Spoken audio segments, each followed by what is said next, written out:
Today, my restaurant closes earlier than usual. At 7 o'clock in the evening, I let the last waiter go and am alone in the empty room. This time belongs to me alone. A few hours of silence amid polished tables and dim lights. I feel more at home here than in my apartment on 13th Avenue. I'm 73 years old, and the only thing I really have is a place. My name is Hubert Fulton. To most visitors, I'm just Mr. Hugh, the owner of the North Star, one of the coziest restaurants in West Fargo. Not the most expensive, not the trendiest, but mine. I sit down at a corner table that overlooks the entire panorama of the room and pour myself a glass of red wine. Oak, blackberry, a touch of vanilla. I've always been able to distinguish the nuances of flavors. That skill saved me once, but more on that later. The restaurant business was never my dream. Until I was 52, I worked as an accountant for a small farm equipment firm. Stable job, boring life, unhappy marriage, just like many people.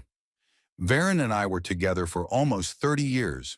We met at a party at a mutual friend's house, married 6 months later, and Tobias was born a year later. Our only son. I take a sip of wine and look at the picture on the wall. A small restaurant, opening day, me cutting the red ribbon. That was 18 years ago. 18 years after my life fell apart and then, unexpectedly, found a new direction. The divorce wasn't pretty, like most divorces after years of marriage. Varen found someone else, Christopher, an investment banker who often stayed in West Fargo on business. I don't blame her. Our marriage had long ago become routine. We slept in separate rooms, talked only about household matters and bills. The only thing that kept us together was Tobias, who was 23 at the time. When Varen announced she was leaving, I felt more relief than pain. But what followed was a real blow. Tobias chose his mother's side. Completely, no hesitation. It was as if he'd been waiting for an opportunity to cut ties with me. "You were never a real father," he told me before he packed up his things and left with Varen for Minnesota, where Christopher had invited her. "You were just a man who lived with us and paid the bills." Maybe he was right.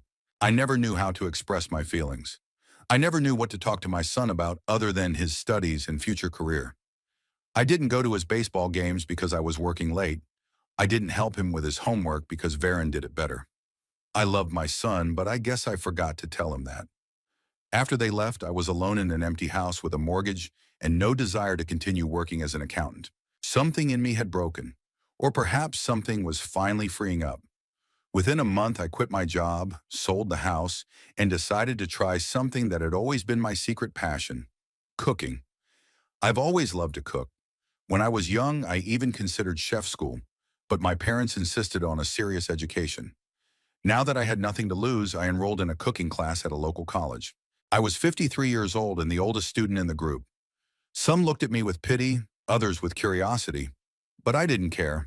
For 2 years, I worked as a cook's helper in various West Fargo restaurants, saving every penny and looking for a place to run my own business. When I finally found a small space in an old building on Main Street, I only had enough savings for the initial renovations and equipment. I had to borrow the rest. The bank hesitated for a long time before approving a loan for an older man with no experience in the restaurant business. But my business plan was impeccable. Years of work as an accountant had taken their toll. North Star opened on a cold October day in 2006. The first few months were a real challenge. I worked 18 hours a day, buying groceries at dawn, cooking, serving visitors, and at night I did the bookkeeping.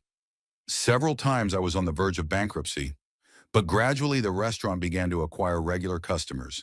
People came for my specialties: wild duck stew with cranberry sauce, bison steak with caramelized vegetables, homemade bread with butter and thyme. 3 years later, the North Star was already considered one of the best restaurants in town. I expanded the space, hired professional chefs and waiters, but continued to personally oversee every detail. The restaurant became my life, my child, my salvation. Over the years, I tried several times to contact Tobias, sent letters, cards for Christmas and his birthday, called when I had his number. Sometimes he would answer, briefly, dryly, more out of politeness than interest. He graduated from college, earned a degree in finance, and started working for an investment firm in St. Paul. In his words, he was building a career and didn't have time for sentimentality. Our last meeting was 5 years ago when he came to West Fargo on business. He agreed to have coffee with me, 30 minutes between business meetings. We sat in a coffee shop not far from my restaurant. I didn't invite him to the North Star. For some reason, I didn't want to show him what had become the center of my life. "How's your mother?" I asked, even though Varen and I hadn't spoken in a long time. "Sam, fine," Tobias answered, glancing at his watch. "She and Christopher bought a house in Florida, and they spend their winters there. And you? Do you have someone special?" He shrugged. I work a lot. Not much time for a personal life." He was similar to me in appearance. The same dark eyes, the same chin line. But otherwise, we were strangers to each other. I didn't know what he liked, what he was into, what he dreamed about. 30 minutes passed in awkward pauses and empty phrases. When he left, I was relieved. After that meeting, our communication was reduced to rare phone calls on holidays. He never asked about my life, and I stopped telling. Why? He wasn't interested in the fact that his father had gone from being an accountant to a successful restaurateur, that I had friends, that I had hobbies, that I had started traveling, that I was finally living, not existing. Taking another sip of wine, I get up and go into the kitchen. Here, among the pots and pans polished to a shine, I feel truly happy. I open the refrigerator and pull out the leftover duck pâté and a slice of baguette. Dinner alone is something I've long since gotten used to. The news of Tobias's marriage took me by surprise. I didn't hear it from him, of course not, but from Hank Dorsey, my wine supplier. Hank was at a wine conference in Minneapolis and happened to meet a group of financiers, including my son. I introduced myself, said I supply wines for your restaurant. Hank told me, sitting behind the bar at the North Star. He seemed surprised, but quickly pulled himself together. He introduced me to his fiancée, a beautiful girl, by the way. Pearl, I think, said the wedding was next month. I congratulated him and asked if you'd be at the wedding. He gave me a weird look and said you'd probably be too busy.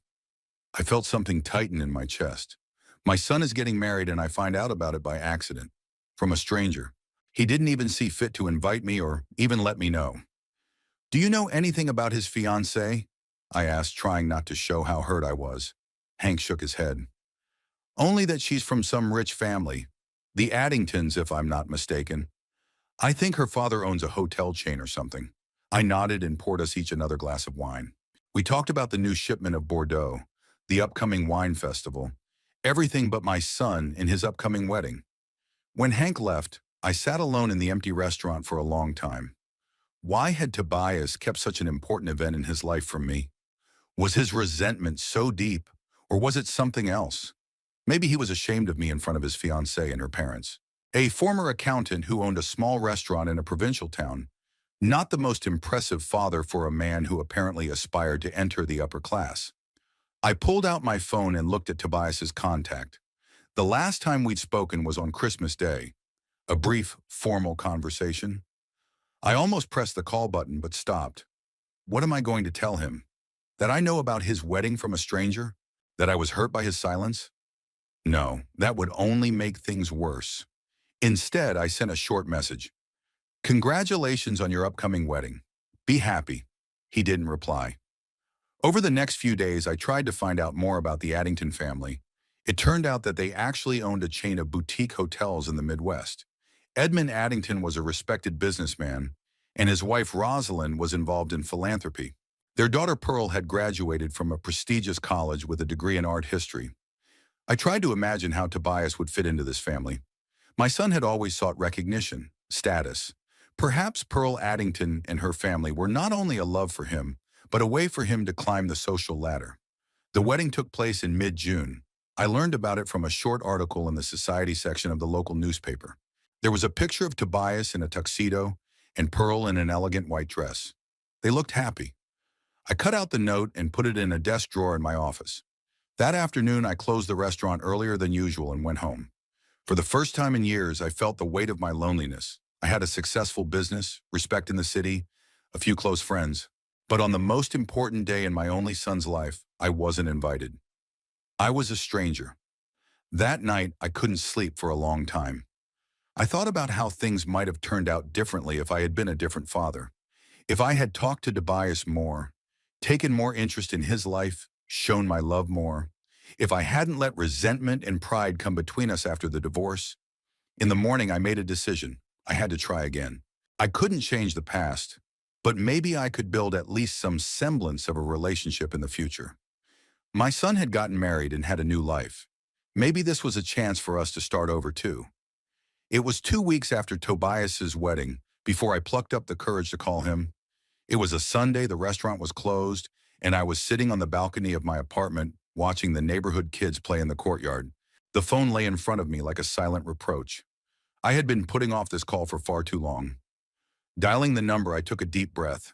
The beeps came one after another, and I almost thought he wasn't going to answer when a familiar voice came through.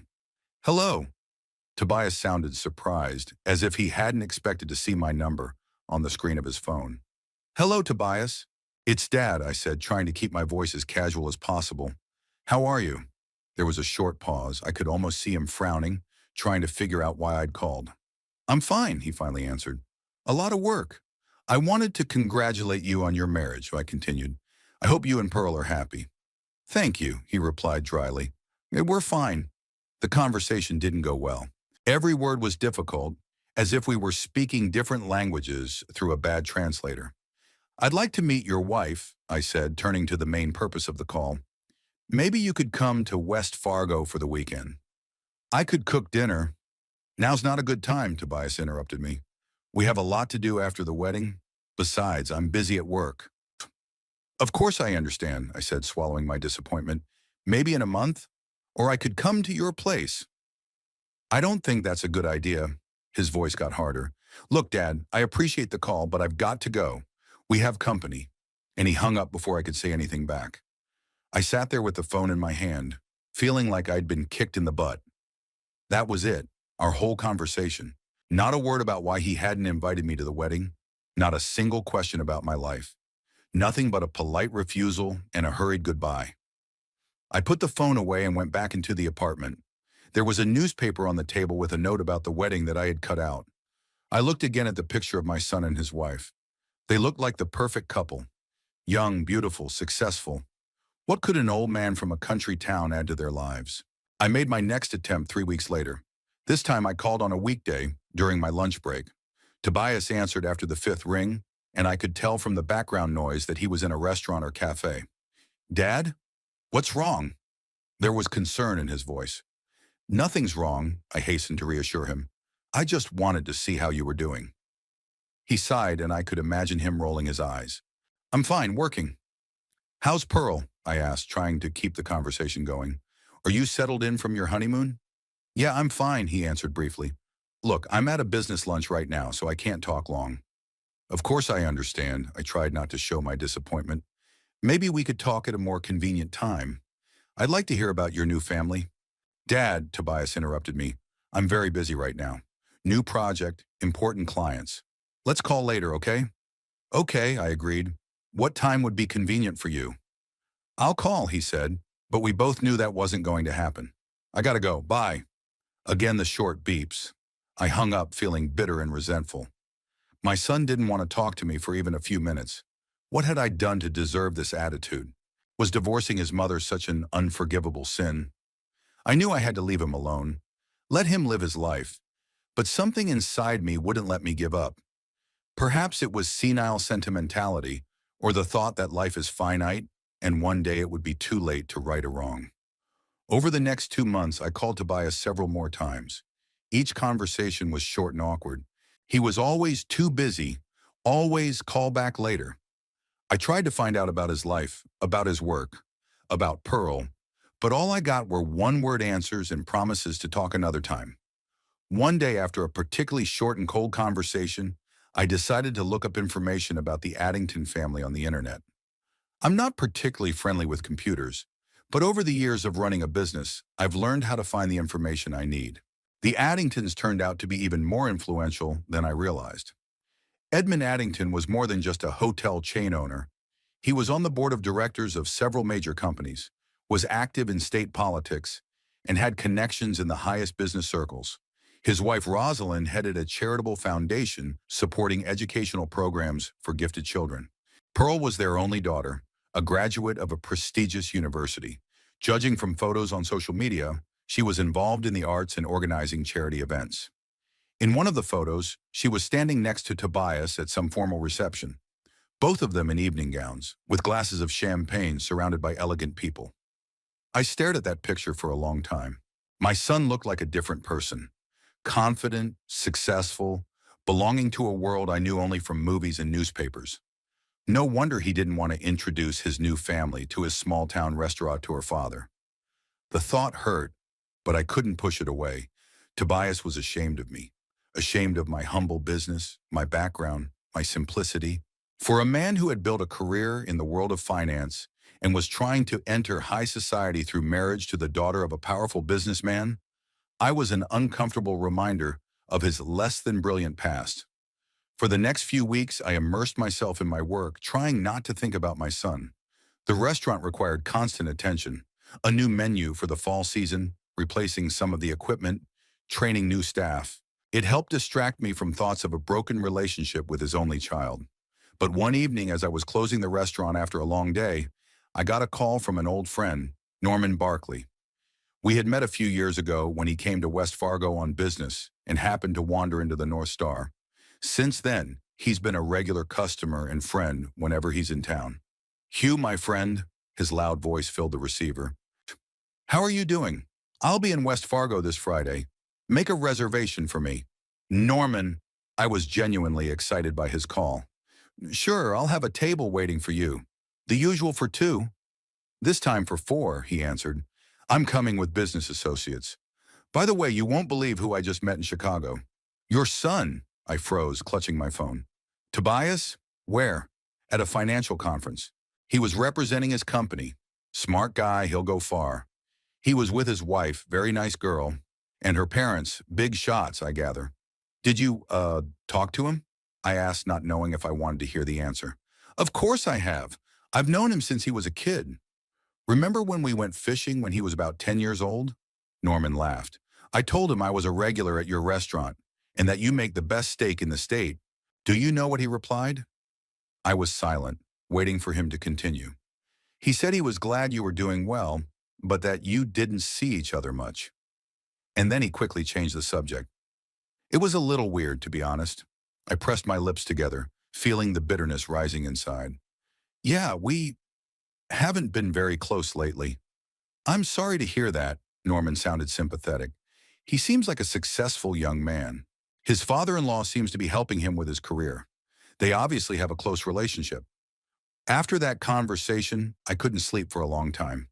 The image of Tobias, his wife, and her parents kept coming back to me. They were family, the kind of family I wasn't a part of and probably never will be. In the morning, I made a decision. One more try, one last one. I wanted to have an honest conversation with my son, to offer to meet, to get to know his new family. If he said no again, I'd leave him alone. I called Tobias at lunchtime. To my surprise, he answered almost immediately. "Dad, is something wrong?" There was worry in his voice again. "No, nothing's wrong," I said. "I just wanted to talk." "A real talk, Tobias." A short pause. I could hear his breathing in the receiver. "I don't have time for long conversations right now." "I know," I interrupted him. "You're always busy, but I just need a few minutes." He sighed. "Okay, go ahead." I took a deep breath and began. "Tobias, I know our relationship is complicated. I wasn't the perfect father, and after your mom and I divorced, we barely spoke to each other. I'm as much to blame for that as you are. But you're my only son, and I'd like to try to fix what can still be fixed." "Dad?" He started, but I wouldn't let him finish. "Sonoi, let me finish, please. You got married, you have a new family. I'd like to meet them. Pearl, her parents. Perhaps over dinner. Anytime that's convenient for you." There was silence. So long I thought I'd lost the connection. "Tobias? Are you here?" "Yes," he finally answered. His voice grew colder. "Look, I appreciate your, desire to mend fences. But now is not a good time. Maybe later." "When, Tobias?" I felt my patience wearing thin. "When is the best time? A year from now? 5 years from now? When I'm no longer alive?" "Don't be dramatic," he said dryly. "It's just not the right time. I'm just starting to build a relationship with the Pearl family, and it's very important to my career. Your career? I interjected. Not for your happiness or your love, but for your career? Acham, you don't understand. There was irritation in his voice. Edmund Addington can open doors for me that I've only dreamed of before. This is a once-in-a-lifetime chance. And can I interfere with that chance? I asked quietly. By my presence? He didn't answer right away, and that silence said more than any words could. It's not that, he said at last, but we both knew it was a lie. Then what is it? I insisted. Cyril, why don't you want me to meet your new family? Because, he hesitated, as if searching for words. Because we have different worlds, Dad. Different social circles. Different ideas about life. And you're ashamed of me? It wasn't a question. It was a statement. I'm not ashamed, he answered quickly, too quickly. I just think some people are better off not crossing paths. His words hit me harder than any physical blow. I felt something inside me finally break. I understand, I said, trying to keep my voice steady. But you know, Tobias, I think you're wrong. I think it would be worth it for your wife and her parents to meet your father, whatever he is, for you, for the sake of understanding who you are and where you came from. No, his voice became harsh. No, you'll embarrass me at dinner with my wife's parents. Stay home. I was so stunned by these words that I was speechless for a moment. Disgrace you? I finally squeezed out. By what, Tobias? By being a simple man? That I don't wear expensive suits and talk about stocks and bonds? That I own a restaurant and not a hotel chain? You don't understand, he repeated. The Addingtons. They're from another world. They expect a certain level, certain manners, certain backgrounds. And you lie to them about me? I asked, feeling anger rising inside. Who am I in your stories, Tobias? A beggar? A drunkard? A loser? I have to go, he said instead of answering. I have a meeting. Of course you do, I grinned bitterly. You always have better things to do than talk to your father. Goodbye, Dad, he said and hung up. I stood there with the phone in my hand, feeling devastated and broken. My son was so ashamed of me that he refused to even introduce me to his new family. What had I done to deserve such contempt? I wasn't a perfect father, but I loved him, cared for him, provided for him. I never cheated, I never stole, I never betrayed. I was just an ordinary man who did the best I could. That night I worked in the restaurant like an automaton, mechanically performing the usual actions, greeting guests, checking the kitchen, supervising the staff. But a storm of emotions was raging inside me. Resentment, anger, frustration, bitterness. Around 9 p.m., Vincent, my maitre d', came up to me. Mr. Fulton, we have a reservation for next Friday, a table for 4 at 8 p.m., he said, looking at his notes. Under the name of Addington Fulton. Isn't that a relative of yours by any chance? I froze when I heard those names together. Say that again, please, I asked, not believing my ears. Addington Fulton, Vincent repeated. The reservation was made this morning through our website. Phone number and email for confirmation. I took the tablet from him and looked at the record. It was indeed Addington Fulton, 4 people, 8 p.m. Friday. In the contact column was a phone number I didn't recognize and an email with Pearl's name on it. Everything okay, boss? Vincent asked, noticing my confusion. Yeah, I answered, trying to make my voice sound normal. Everything's fine. Confirm the reservation, please. Check the table by the window overlooking the garden. When Vincent left, I sat at the bar, trying to make sense of the situation. Tobias, who had just flatly refused to introduce me to his new family, was going to bring them to my restaurant. The North Star, owned by his father. The same father who could supposedly embarrass him in front of his father-in-law and mother-in-law. Either it was an incredible coincidence, or my son had no idea that the restaurant the Addingtons were probably talking about, or recommended by their acquaintances, belonged to me. A sudden thought struck me. What if Tobias really didn't know?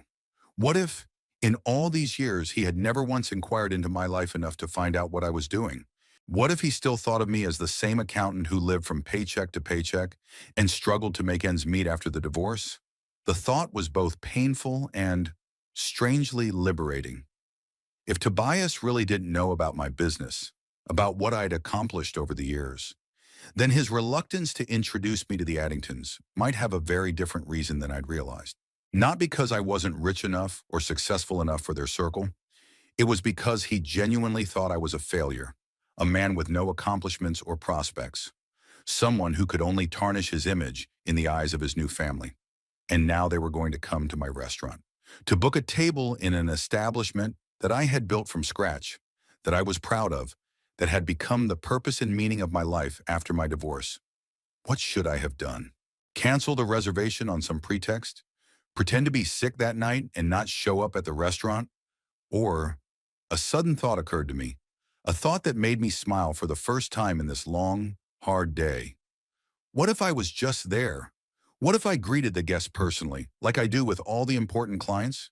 What if Tobias and his new family knew the truth, not from my words, but by seeing it with their own eyes? The week before, the scheduled dinner passed in agonizing doubt. Every day I woke up with the determination to carry out my plan, but by evening my resolve had melted away, replaced by doubt. Should I do this to my son? Wouldn't it look like petty revenge? Wouldn't it make the chasm between us even deeper? But then I remembered his words. No, you'll embarrass me at dinner with my wife's parents. Stay home. And my resolve returned. Who gave him the right to judge me without even knowing who I had become, what I had achieved? Who gave him the right to be ashamed of me without seeing me for years? On Thursday, the day before the scheduled dinner, I double-checked the reservation, a table for four by the window overlooking a small garden. No special requests, but I've ordered the finest wines from our collection. If we're going to put on a show, we're going to put on a show. That evening, I stood for a long time in front of the mirror in my apartment, looking at my reflection. The gray hair, the wrinkles around my eyes, the heavy hands. Yes, I looked my 73 years old, but I wasn't the loser my son had apparently described to his new family. Friday morning was overcast and cool. A light rain drummed on the windows as I arrived at the restaurant earlier than usual. It was going to be a big day, and I wanted to make sure everything was ready, not only for my son's family, but for the rest of the guests as well. The first thing I did was check out the kitchen. Chef Raymond was already in place, preparing preparations for the evening. "Mr. Fulton," he nodded at me, still chopping vegetables. "You're early tonight." Big night, Ray," I replied, looking around at the spotlessly clean work surfaces. "We're going to have some special guests." "The critic?" He raised an eyebrow. "Or a celebrity?" I shook my head. "My son, with his wife and her parents." Raymond froze with the knife in his hand. He'd worked at the North Star for almost 10 years and knew about my complicated relationship with Tobias. "That's how it is," he said in a neutral tone. "So you two are finally on good terms?" "So, not exactly. I didn't go into details. I just want it to be perfect." "It will be," he promised. "I'll personally oversee every meal." The rest of the day passed in the usual routine. I checked the accounts, discussed the new wine shipment with the sommelier, and met with the supplier of fresh vegetables. All the while, a tension grew in the back of my mind.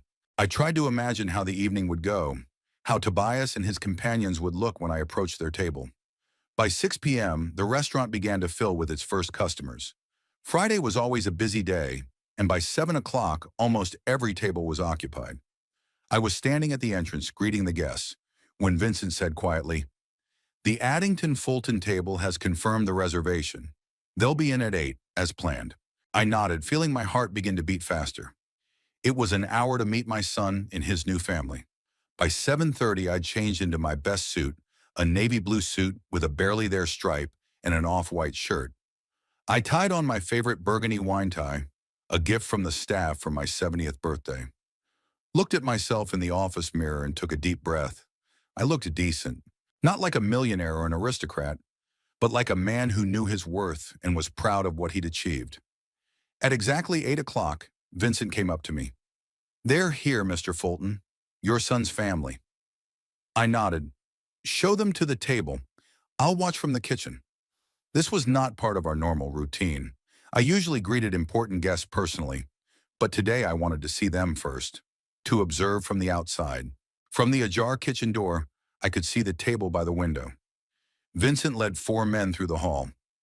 Tobias was first, in an immaculate dark suit, his hair perfectly styled. Next to him was a young woman with auburn hair in an elegant bun. Pearl. They were followed by a middle-aged couple, a tall man with gray on his temples and a slender woman in a dark green dress. They sat down at a table, and Vincent handed them menus. I saw Tobias smiling, saying something, helping Pearl with her napkin. He seemed confident, calm, pleased with himself, not at all like the man I knew. The sommelier came over and offered wine. I heard Tobias choose one of the more expensive ones on our list. Not a bad choice, son, I thought, but I've got something better in store for you. I gave them time to settle in, order appetizers, start a conversation. Then I cautiously stepped out of the kitchen and took up a position behind the column, close enough to hear their conversation, but far enough away to remain unnoticed. A really impressive place, said the man I identified as Edmund Addington. I heard about it from Jeffrey Pearson. He said they make an excellent buffalo steak here. I ordered it for you, sir, Tobias said, and I heard a note in his voice that I didn't know he had, a suave, almost ingratiating tone.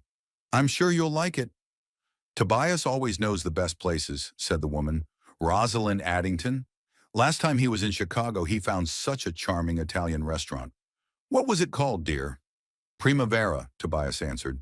The chef used to work there in Milan. Tobias has excellent taste, Edmund said, sipping his wine, and business acumen.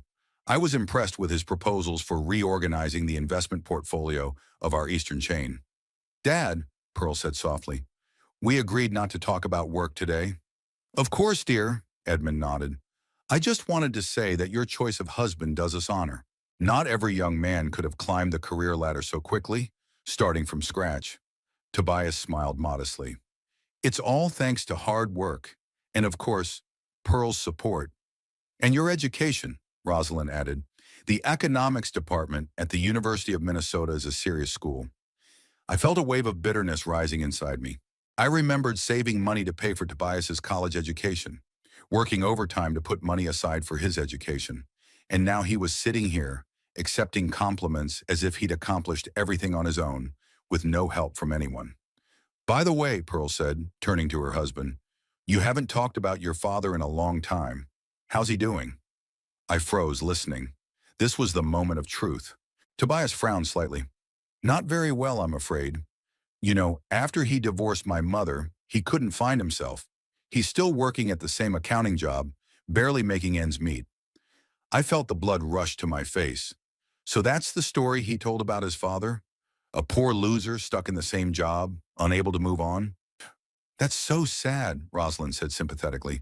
At his age, there should be financial stability. Unfortunately, he's never been good with money, Tobias continued, shaking his wine glass. And his temper is complicated. He was always a loner, didn't get along well with people. Every word was like a whip. I stood there, fists clenched, unable to believe what I was hearing. My own son wasn't just ashamed of me. He'd made up a whole story about my failed life in order to… What? To look more impressive against the loser dad background? Did you offer to help him? Edmund asked, and I could hear the genuine concern in his voice. Tobias shook his head sadly. Many times, but he's too proud to accept it. He prefers to handle things on his own, though. He paused dramatically. Not very successfully. Perhaps we could help, Rosalind suggested. Edmund has connections in accounting firms.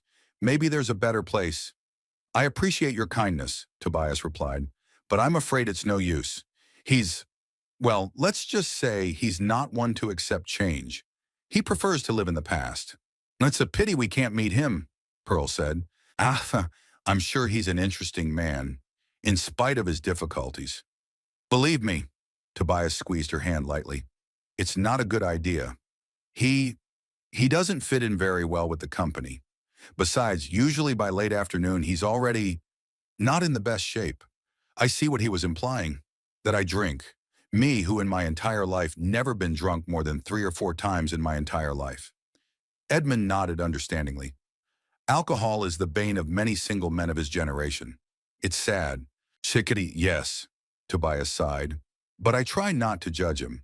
After all, everyone has their own path. You're a good son, Rosalind said warmly. A lot of people would have just turned away. I stood there, unable to believe my ears. A good son? Tobias, who hadn't spoken to me in years, who was ashamed of me, who had made up these pathetic lies about my life. A good son. At that moment, the waiter came over with the first courses. I took advantage of the pause to go back into the kitchen and catch my breath. I was shaking with anger and resentment. How could he? How could my own son lie about me like that?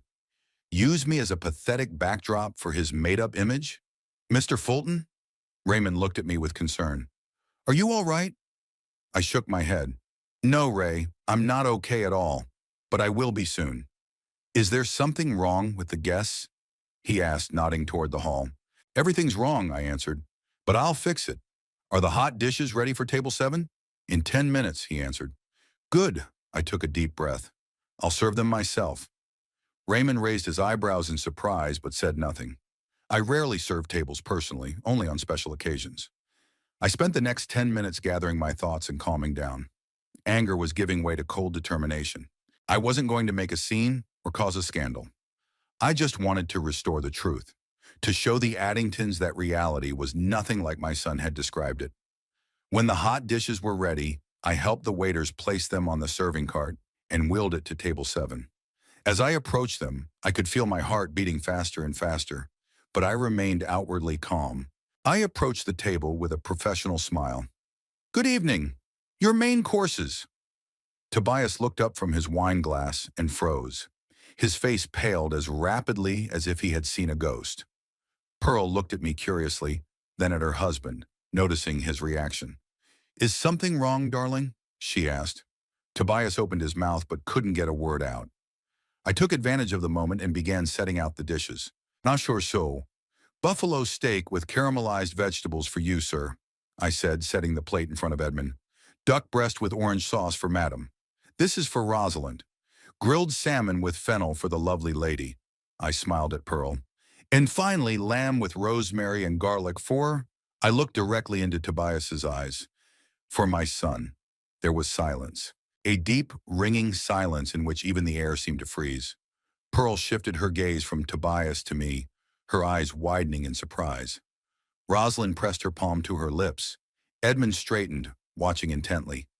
Your son? Pearl said at last, her voice trembling. I smiled, trying to make it look sincere, not gloating. Yes, Tobias is my son, and I'm the loser father he's probably told you about. Tobias finally regained his speech. Dad, how did you... I didn't let him finish. How did I end up here? Very simple. This is my restaurant. I've owned the North Star for the last 18 years. Tobias's face turned even paler, if that was even possible. He looked like he was going to throw up. Your restaurant? He mumbled. I nodded. Yes, I opened it after I divorced your mom. Remember when you said I couldn't find myself?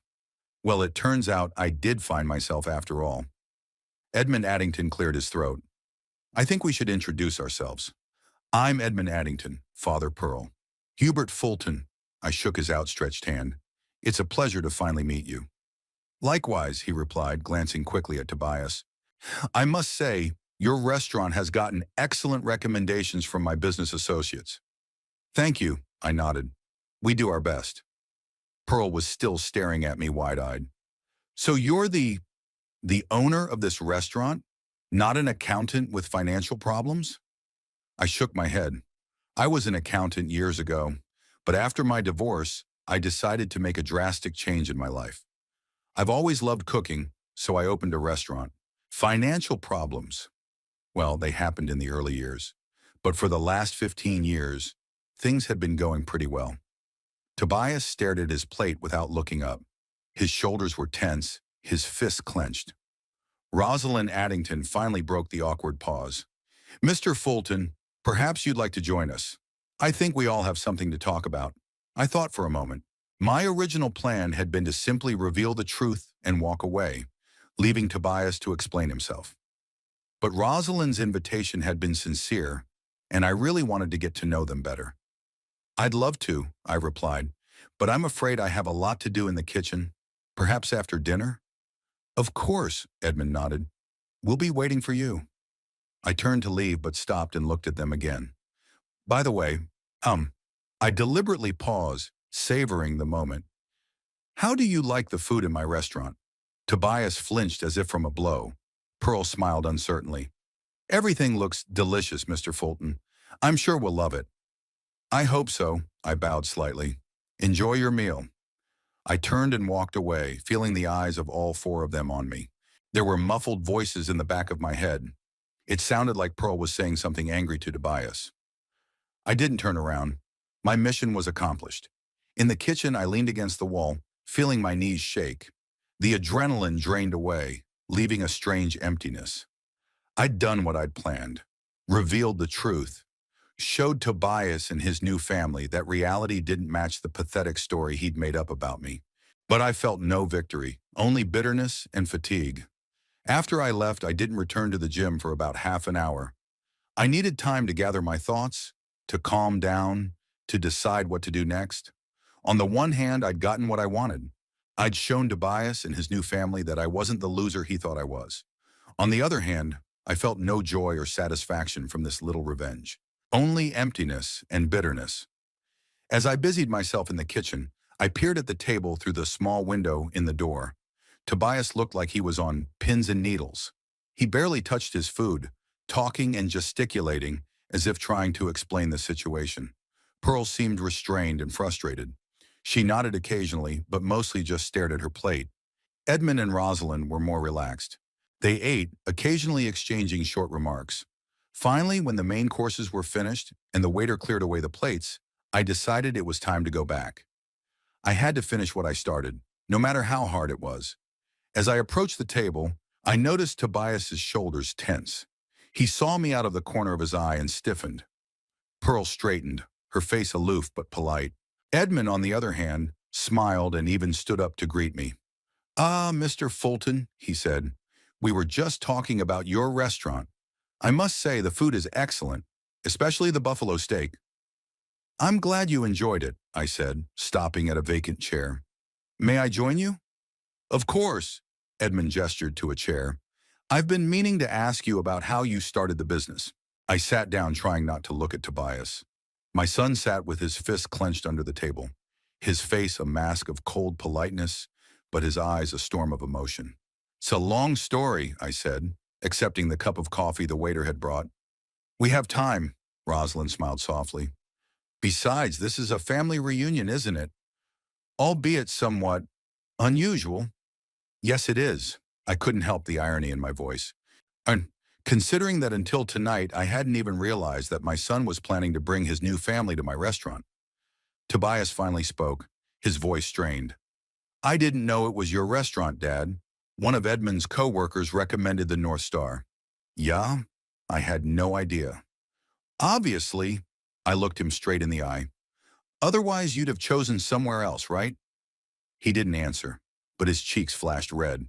Pearl put her hand on his shoulder, either supporting or restraining him. "Mr. Fulton," she interjected, "Tobias and I have just been married, and I've been anxious to meet his whole family. He said you were busy and couldn't make it to the wedding." I raised an eyebrow. "Really? That's strange. I didn't even get an invitation." Pearl turned to her husband, a look of bewilderment in her eyes. "Tobias? You told me you sent the invitation." "I was going to," he answered quickly, avoiding her gaze. "But then I decided that Papa wouldn't feel comfortable with so many strangers. He always preferred quiet family gatherings." I felt the wave of anger rising inside again. Another lie. Another attempt to make me look bad. "How thoughtful of you," I said, not hiding my sarcasm. "Though I don't remember you taking much interest in my preferences in recent years." Edmund cleared his throat, clearly trying to lighten the mood. "Mr. Fulton, I hear you've opened a restaurant after a long career as an accountant. That's an impressive change. What made you decide to do that?" "Mr. Fulton, I was grateful for the change of subject. Talking about the restaurant was much easier than continuing a painful conversation with my son.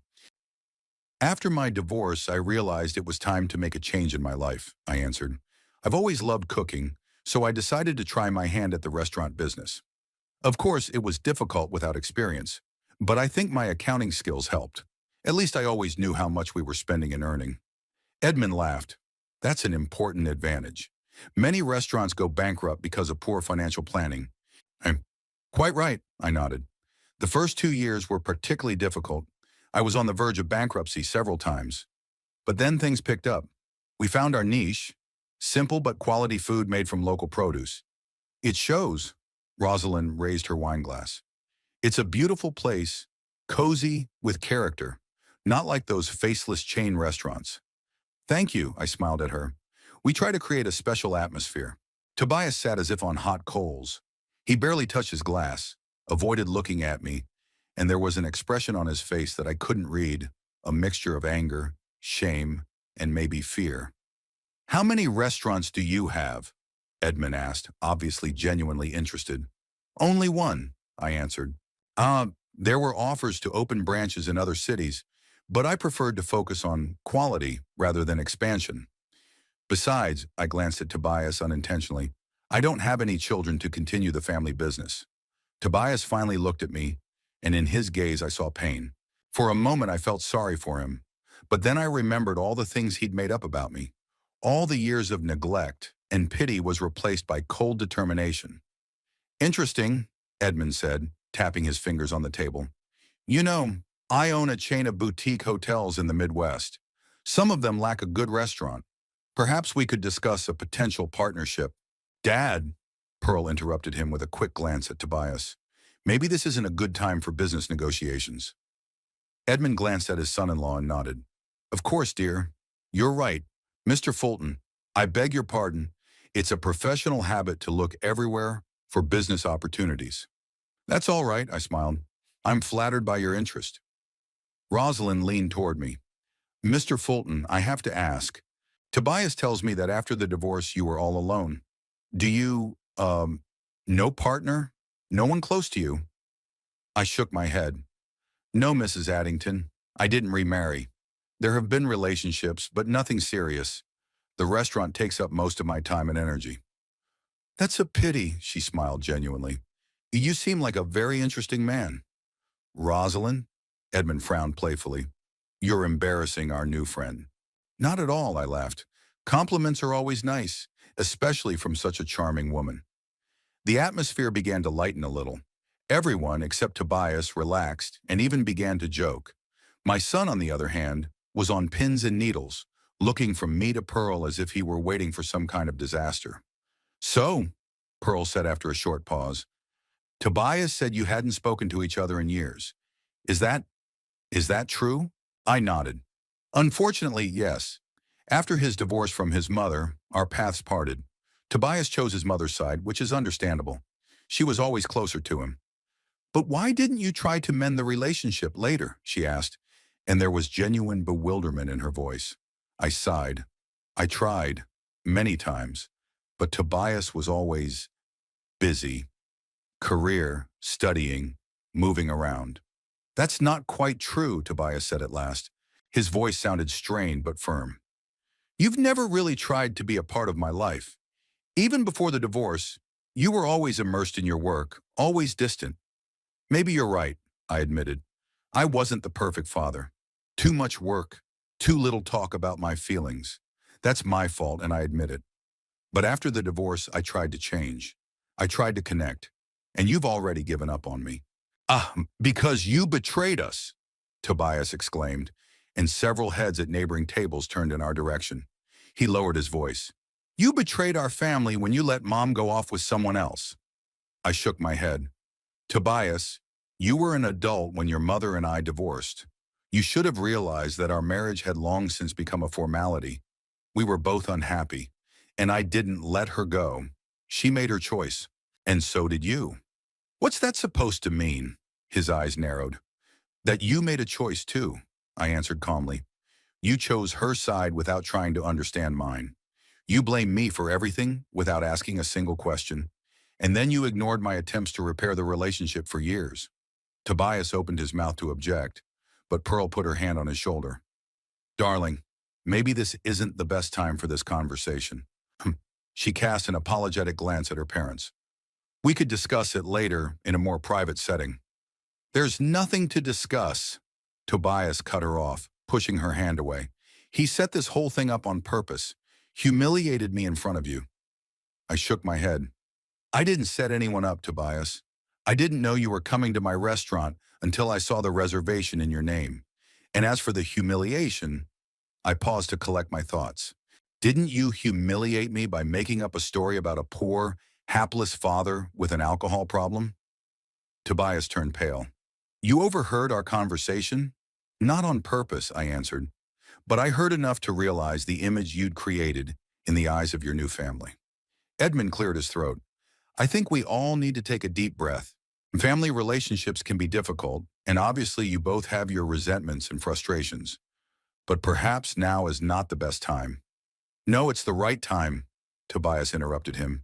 His voice was tingling with tension. If he was going to reveal everything, let's not stop halfway. Yes, I didn't tell you the truth about my father. I told you he was poor, that he was a loser.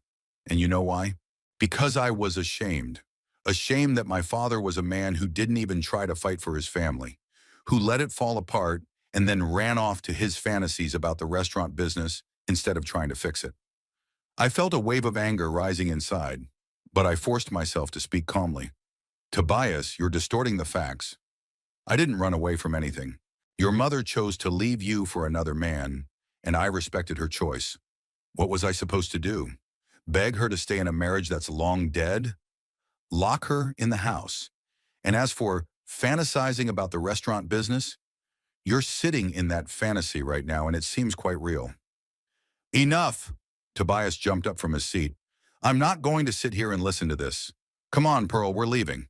Pearl looked confused. Tobias, maybe we should... I said we're leaving. He grabbed his coat. I'm sorry, Edmund, Rosalind, but I can't stay here any longer. Pearl cast an apologetic glance at her parents and at me, then stood up and took her coat. Edmund and Rosalind looked at each other, but remained seated. We'll stay a little longer, if Mr. Fulton doesn't mind, Edmund said. Sure should. We have some questions about the restaurant business. Tobias looked at them in disbelief. Are you kidding? Are you staying with him after everything that has happened? Edmund sighed. Tobias, there are obviously a lot of unresolved issues between you and your father. But that doesn't mean we have to be impolite. Mr. Fulton is the owner of this fine restaurant and, more importantly, your father. He deserves respect, even if you don't agree with his life decisions. Fine, Tobias grinned bitterly. Stay. Enjoy each other's company. Pearl, are you coming with me or staying with them? Pearl looked at her husband, then at her parents, clearly torn between her duty to her new family and her unwillingness to be rude. Yeah, I'll go with you, she said finally, but there was no confidence in her voice. But we have to talk about this, Tobias, about all these, unexpected discoveries. Of course we will, he answered dryly. At home. They headed for the exit. I watched them go, feeling a strange mixture of emotions. Bitterness, disappointment, but also some relief. At least the truth had finally been revealed, as painful as it had been. When the door closed behind them, Rosalind sighed. I'm so sorry, Mr. Fulton. This, not quite the family dinner we'd hoped for. I smiled weakly. Please call me Hubert, and don't apologize. It's not your fault. Nor yours, I suppose, Edmund said. Family relationships can be difficult, especially after a divorce. My first wife, Pearl's mother, and I went through it too. You're divorced? I asked, surprised by this revelation. He nodded. More than 20 years. Rosalind and I married when Pearl was 12. There were difficult moments, especially in our teens.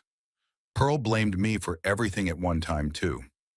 But over time, she realized that divorce is rarely one person's fault, Rosalind added, and that parents are still parents, even if they're no longer together.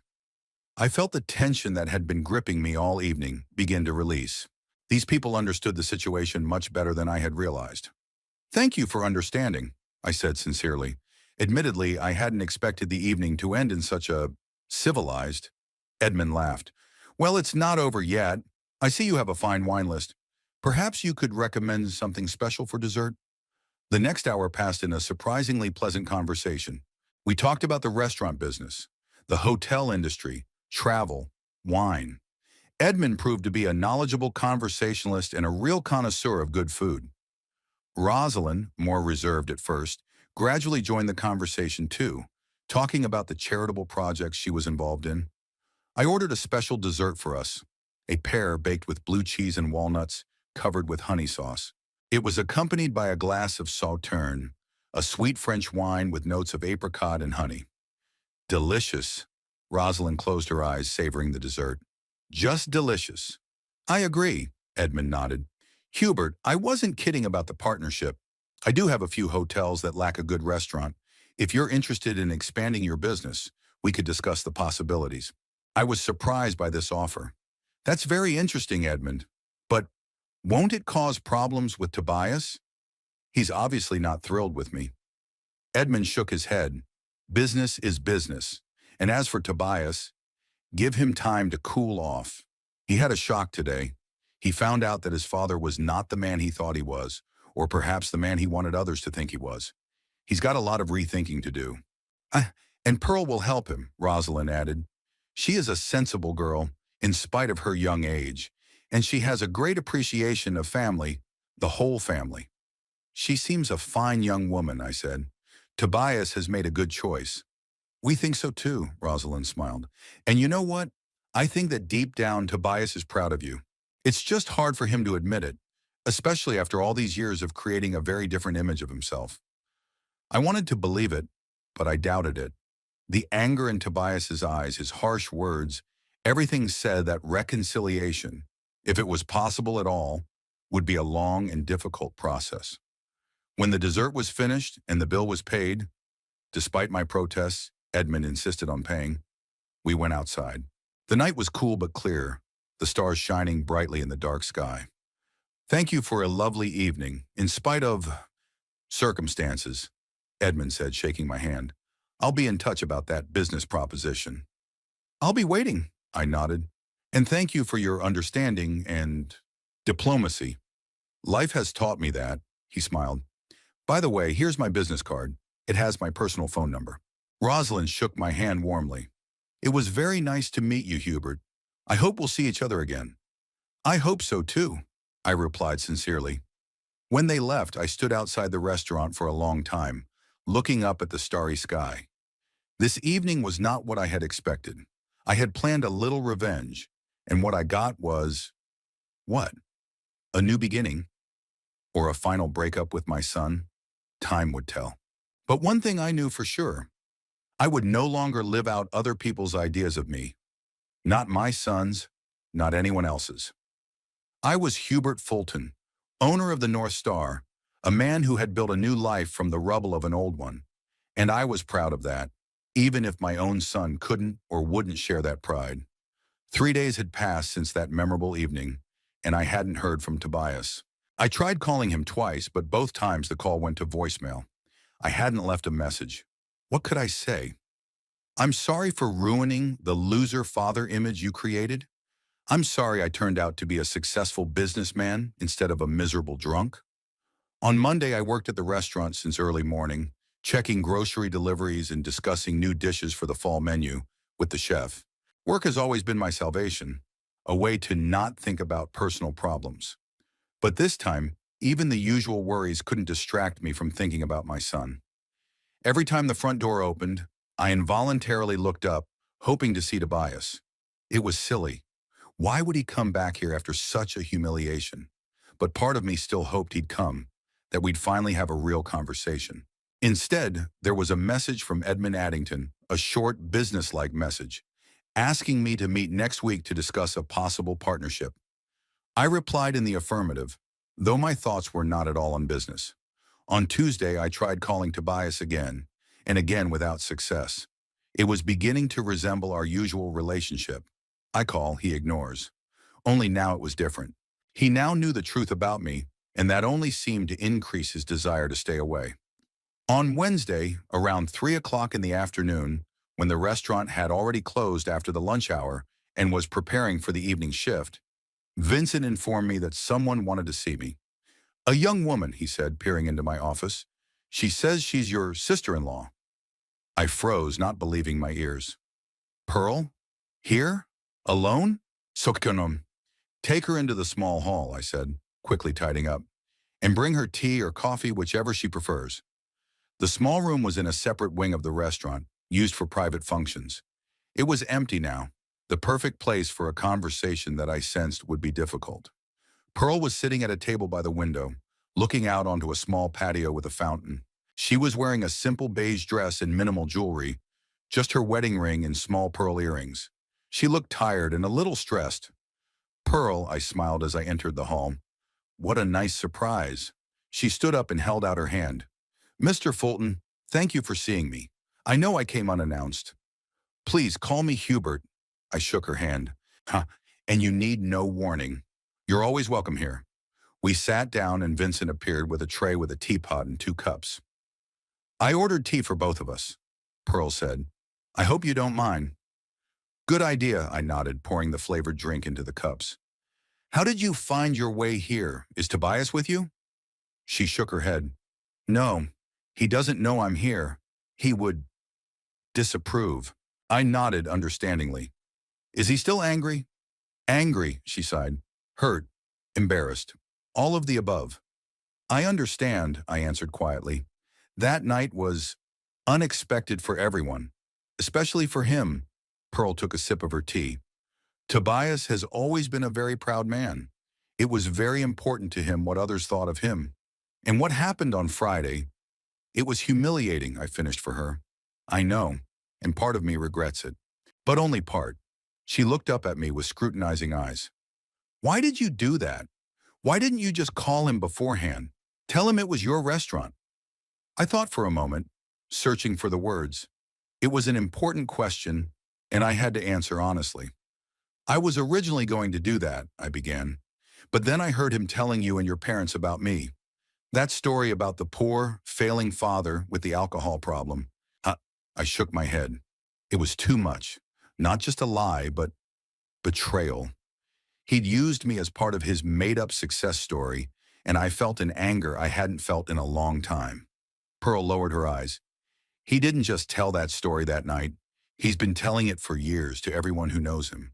I clenched my jaw, feeling a wave of bitterness rise up inside me again. Is that so? Yeah, she twirled her wedding ring nervously. When we first met, he told me that his father was an accountant who'd gotten lost after the divorce, started drinking, barely making ends meet. He said he regularly sends you money to help. I couldn't believe my ears. He said he was helping me financially? Pearl nodded. Yes. He even showed me the receipts for the transfers. She hesitated, as if realizing something. I now think they were fake. Of course they were fake, I grinned bitterly. I never got a dime from him. Didn't need it. I'm beginning to understand, she lowered her head. You know, in his story, you were the centerpiece. He told me how hard it was growing up with a father who took no interest in him. How after the divorce you sank and became a burden. How he swore to himself never to be like you, and did everything he could to succeed on his own without anyone else's help. Every word hit like a hammer. I envisioned my son telling this story over and over again, to his wife, her family, co-workers, friends, creating the image of a hero who overcame a difficult childhood and an unreliable father to become successful. He even cried the first time he told me about it. Pearl continued, her voice trembling. I remember holding his hand and thinking how strong and honorable he was, that he still cared for you in spite of it all. I closed my eyes for a moment, trying to deal with the rush of emotions. Anger, resentment, disappointment, all mixed into a tight lump in my chest. And you believed him, I said finally. Everyone did. Yes, she looked genuinely remorseful. Why would he lie about something like that? It seemed like such a personal, painful story, not the kind you make up. I sighed. I understand, and I don't blame you or your parents. Tobias was always convincing when he wanted to be. Pearl looked me straight in the eye. After that night at the restaurant, I started to piece together the facts, remembering the oddities, the inconsistencies in his stories. For example, he never showed me pictures of you, saying he tore up everything after the divorce. He never told specific stories from his childhood, only general phrases about hard times, and those supposedly regular calls to you, after which he always looked upset. Which never happened, I finished for her. She nodded. Yes, I asked him about it after the restaurant. Demanded the truth. And do you know what he said? I shook my head. He said, who cares? The story worked. Pearl said it quietly, but there was such disappointment in her voice that I felt sorry for her. It was working, like it was just uh, a marketing ploy, a way to elicit sympathy, to look more impressive. I didn't know what to say. My son, who I'd once held in my arms, taught to ride a bike, sent off to college, had turned me into a tool to promote his own image, used a fictionalized version of my life to build a reputation for himself. I'm ashamed of him, Pearl said after a pause, and for myself too, for not seeing the obvious inconsistencies, for not asking questions. I should have known something was wrong when he refused to invite you to our wedding. Don't blame yourself, I touched her arm gently. We trust the ones we love. It's natural. She smiled weakly. Thank you, but that doesn't change the fact that I was blind. Neither did my parents. Although, she hesitated, I think my dad had his suspicions. He offered to meet you several times, but Tobias always made excuses. Your father seems like a shrewd man, I said. He is, Pearl nodded. And you know he's very impressed with you, your history, your restaurant. He called me yesterday, said he wanted to offer you a business partnership.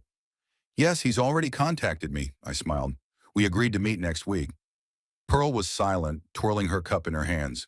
Tobias will be furious if he finds out. He sees it as a betrayal. Betrayal of what? That his father-in-law wants to do business with a man who owns a successful restaurant? I couldn't resist a little sarcasm. That his father-in-law chooses you over him. She shook her head. You have no idea how important my father's approval is to him.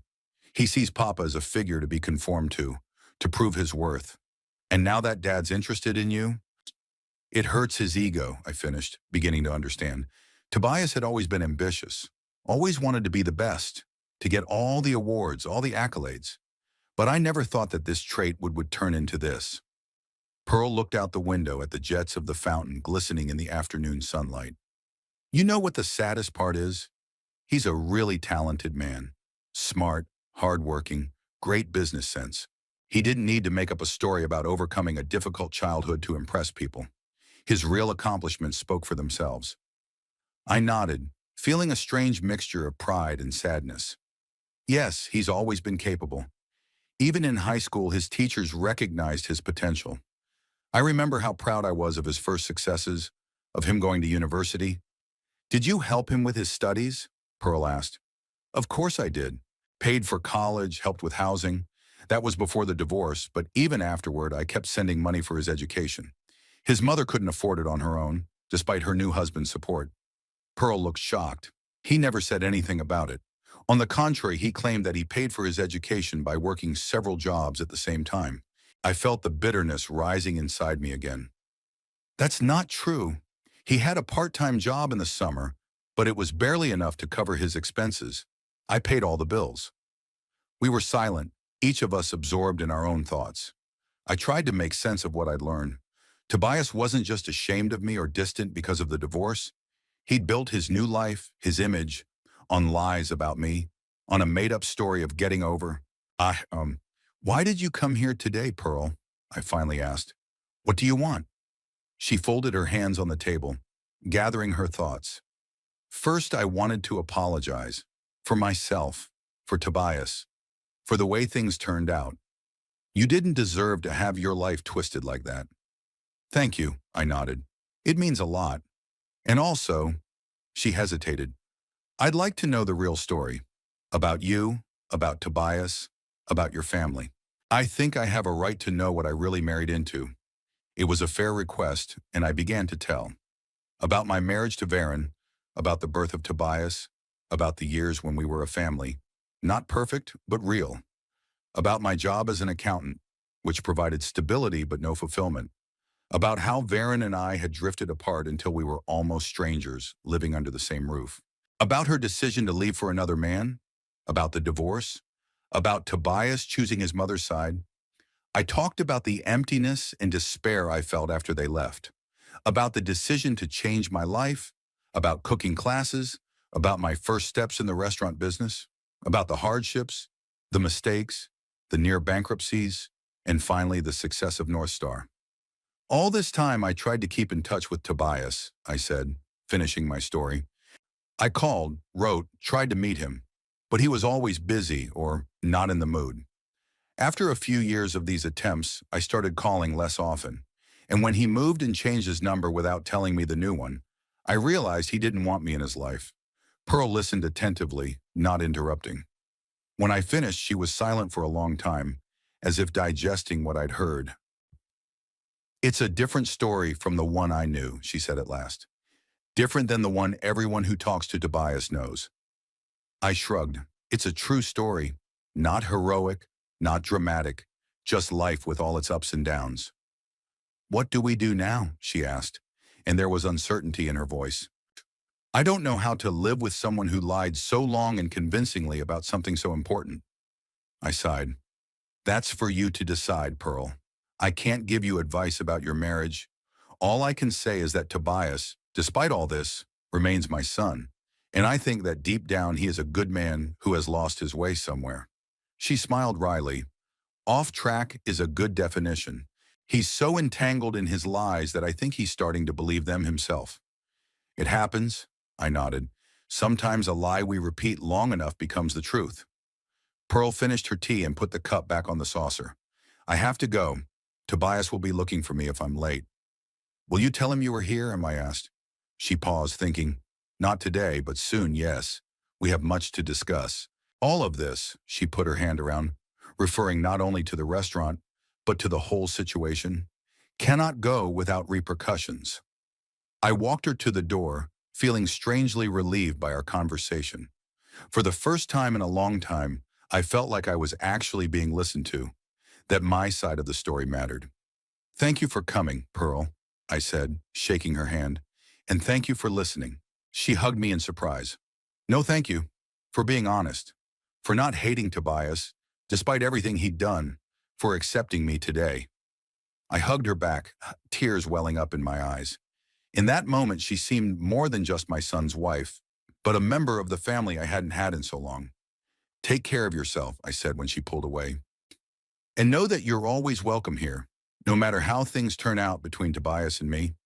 She nodded and walked out, leaving me with a lot of thoughts and feelings to process. Back in the small hall, I sat at the window for a long time, looking at the fountain and thinking about our conversation. I understood now why Tobias had been so distant, why he had been reluctant to introduce me to his new family. Not because he was ashamed of my humble position, as I'd originally assumed. It was because I could ruin his carefully constructed image, his story of how he'd overcome a difficult childhood with a loser father. All these years he'd used me, or rather a fictionalized version of me, as part of his legend. The story of how he made it on his own, without anyone else's help. How he'd risen from dirt to princes by overcoming a difficult childhood. The irony was that the reality was much more prosaic. Ordinary family, ordinary divorce, ordinary problems. No great drama, no heroic overcoming, just everyday life with its joys and sorrows. But Tobias decided to rewrite the story, to create a narrative in which he was the hero and I was the obstacle to overcome. And he told the story so convincingly that everyone around him, his wife, her family, co-workers, friends, believed it. And now the truth was out, and Tobias had to face the consequences of his lies. I didn't know if he'd have the courage to admit his mistake, to apologize, to start over. I didn't know if we could ever regain any semblance of a normal relationship. But I knew one thing for sure. I would no longer be a part of his made-up story. I wouldn't be the loser dad that made him look like a hero. It was time for the truth, however uncomfortable it might be. It's been almost 4 months since that memorable evening at the North Star. Winter came to West Fargo early, covering the town in a white blanket of snow back in mid-November. I love this time of year. The quiet of snow-covered streets, the coziness of a warm restaurant where people come to warm up from the cold. But this time, the winter calm didn't bring me the usual peacefulness. All this time, I couldn't stop thinking about Tobias, about our last meeting, about that conversation with Pearl. I'd tried to contact my son several times, but he hadn't returned my calls or messages. The only source of news about him was Pearl, who occasionally stopped by the restaurant or called. From her, I learned that Tobias had immersed himself in his work, trying not to talk about what had happened. When she tried to bring it up, he either changed the subject or left the house on the pretext of urgent business. Only once, after a particularly persistent questioning, he exploded. "You don't understand," he shouted. "He destroyed everything I'd spent years building. My reputation, my position." People look at me differently, no longer with respect, but with pity, or worse, with derision. Poor Tobias, who made up a story about a loser father, and it turned out that Daddy was a successful restaurateur. I understood his anger. Tobias had always been proud, even as a child. It was unbearable for him to feel like a fraud whose lies had been exposed. But I couldn't forgive him for the story he'd made up about me.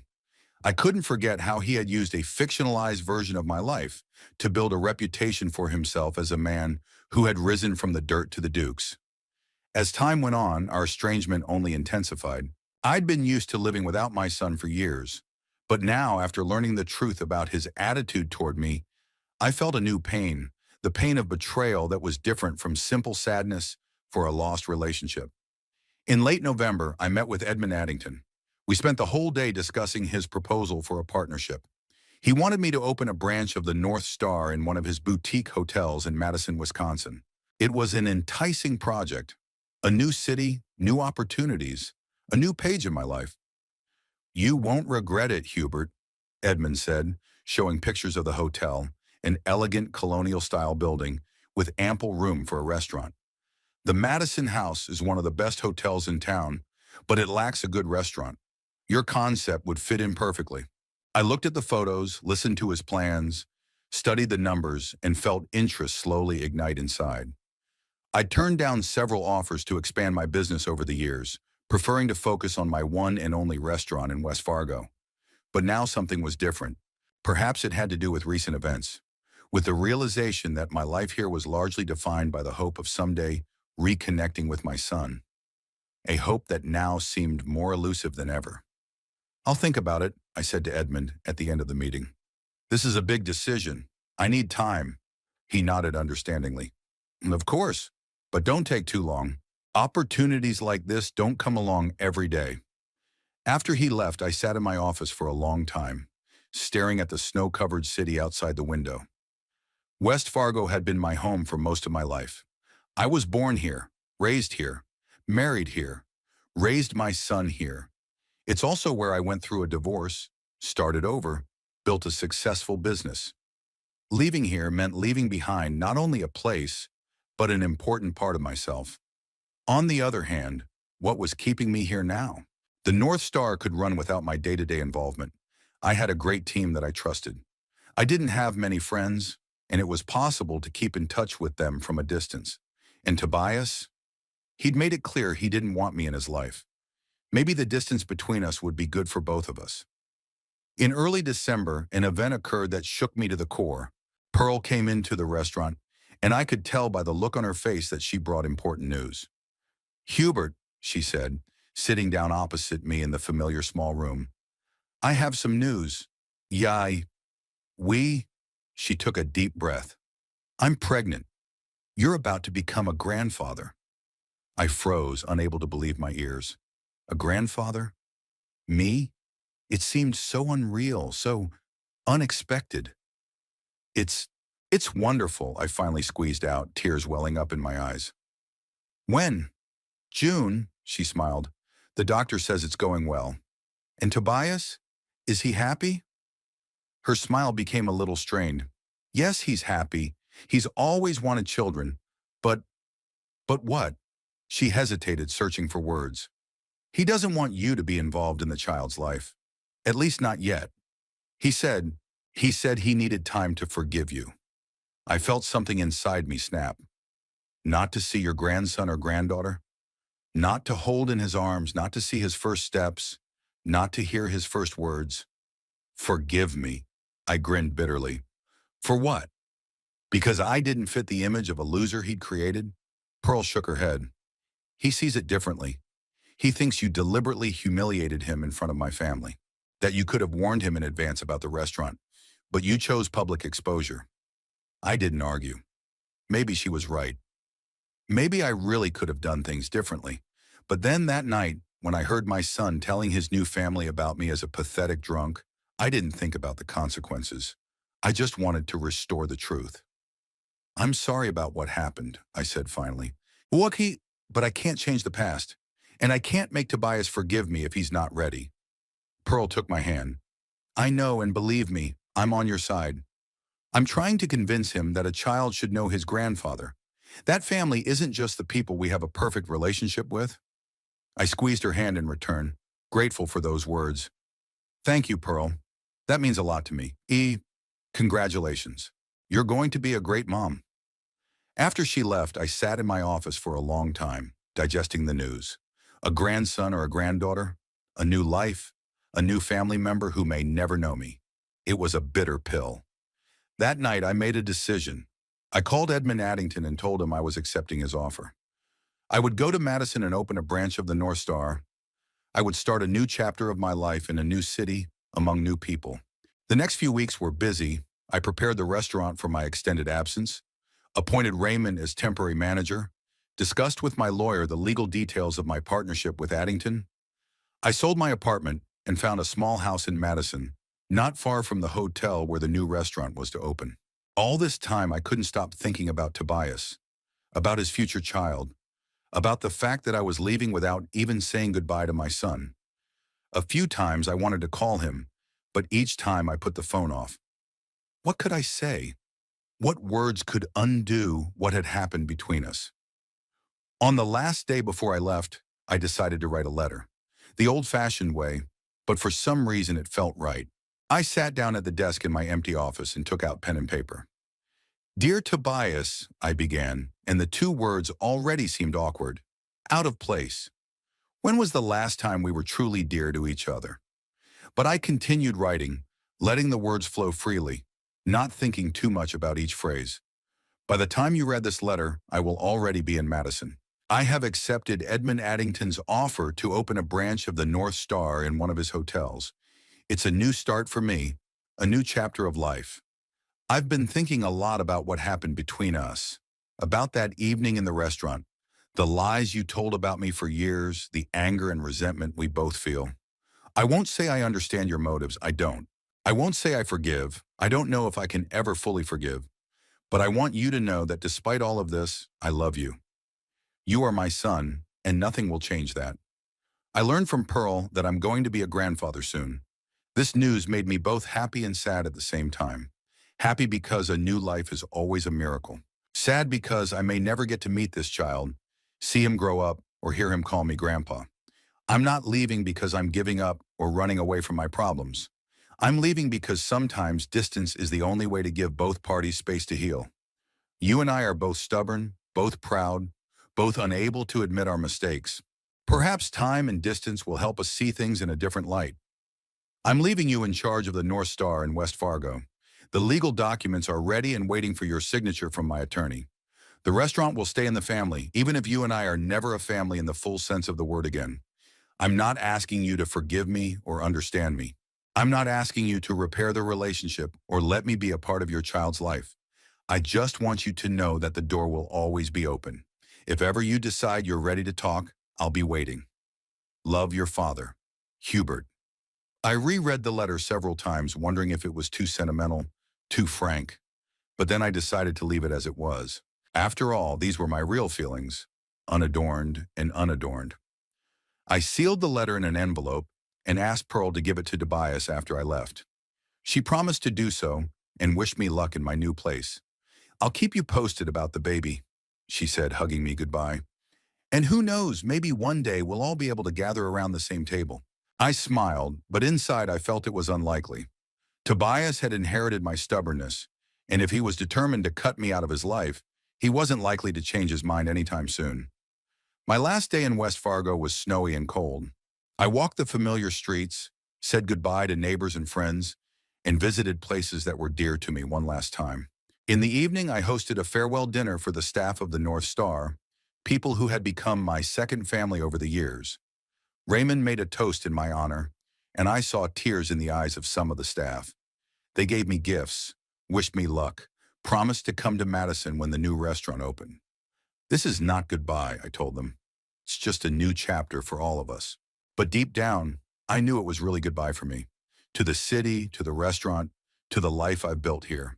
And perhaps with the hope of someday reconnecting with my son. In the morning, I packed the last of my things and hailed a cab to the airport. Before leaving, I looked around the apartment one more time, making sure I hadn't forgotten anything. On the table was a letter for Tobias, which I was supposed to give to Pearl. I took the envelope and thought for a moment. Should I have left those words unspoken? Would Tobias not even read the letter, throw it away without opening it? Or would he read it and get even angrier? But then I remembered that he would soon be a father. And one day, perhaps, he'll understand my feelings. He'll understand what it means to love a child in spite of disagreements and resentment. Will understand what it means to be willing to forgive, even when forgiveness is not accepted. I put the letter in my pocket and walked out of the apartment, closing the door behind me. A new life awaited me in Madison, a new restaurant, new opportunities, new acquaintances. I didn't know if I would find happiness there, but I was willing to try. The cab was already waiting downstairs. The driver helped me load my suitcases and asked, "To the airport, sir?" "Yes," I answered, taking one last look at the house that had been mine for the past 15 years. "To the airport. I have a flight at 10. We pulled out of the car, and I looked out the window at the snow-covered West Fargo floating by. The town was waking up. People were rushing to work. Kids were rushing to school. Stores were opening their doors. Just an ordinary winter day, one of many I've spent here, and the first of many I would spend away. In my pocket was a letter for my son, my thoughts, feelings, hopes, regrets, packed into a few hundred words. I didn't know if he would read it. I didn't know if it would change anything between us. But I didn't just write it for Tobias. I wrote it for me too. To close one chapter of my life and start another. To say what I had to say, even if no one would hear. The cab pulled onto the highway and West Fargo was behind us. Ahead was Madison, a new restaurant, new opportunities. A new life at 73. A lot of people would call it crazy, but I felt strangely calm. I'd started from scratch once before, after a divorce, and then it turned out to be the best decision of my life. Who knows, maybe this fresh start would bring something good too.